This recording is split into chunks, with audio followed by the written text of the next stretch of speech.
For over 70 years, scientists have pursued the ultimate energy source, nuclear fusion, the same process that powers the sun. Unlike fission, fusion produces no long-lived radioactive waste, uses abundant fuel, deuterium from seawater, lithium for tritium, and carries no risk of meltdown. But achieving it on Earth?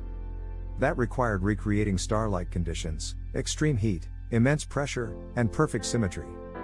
The breakthrough came on December 5, 2022, at the National Ignition Facility, NIF, at Lawrence Livermore National Laboratory in California. For the first time in history, a fusion experiment achieved scientific energy break-even, 3.15 megajoules of fusion energy output from 2.05 megajoules of laser input, a net energy gain of 150%. This milestone, called ignition, was the result of decades of work by the NIF team, led by scientists like Dr. Kim Budil, Dr. Kritcher, and Dr. Omar Hurricane.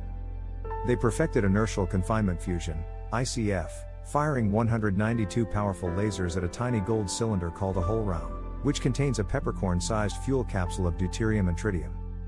The lasers generate X-rays that compress the capsule to 100 times the density of lead and heat it to over 100 million degrees Celsius, conditions hotter and denser than the core of the Sun. At that point, hydrogen nuclei overcome electrostatic repulsion, fuse, and release massive energy via E equals mc squared. But ignition in the lab is not yet a power plant. NIF's system is not designed for commercial energy.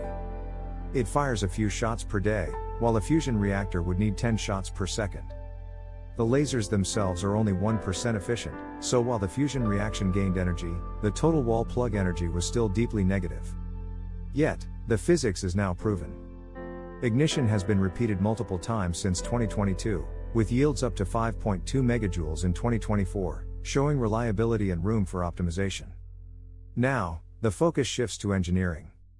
Private companies like Helion, Commonwealth Fusion Systems, and Tate Technologies, alongside public projects like ITER, Magnetic Confinement, are racing to build pilot fusion power plants by the 2030s. The NIF team didn't build a reactor, but they proved the spark is possible. And that spark could one day light the world with unlimited, clean, safe energy. Fusion won't solve climate change overnight. But for the first time, it's no longer a dream. It's a matter of engineering, investment, and time. The stars have shown us the way.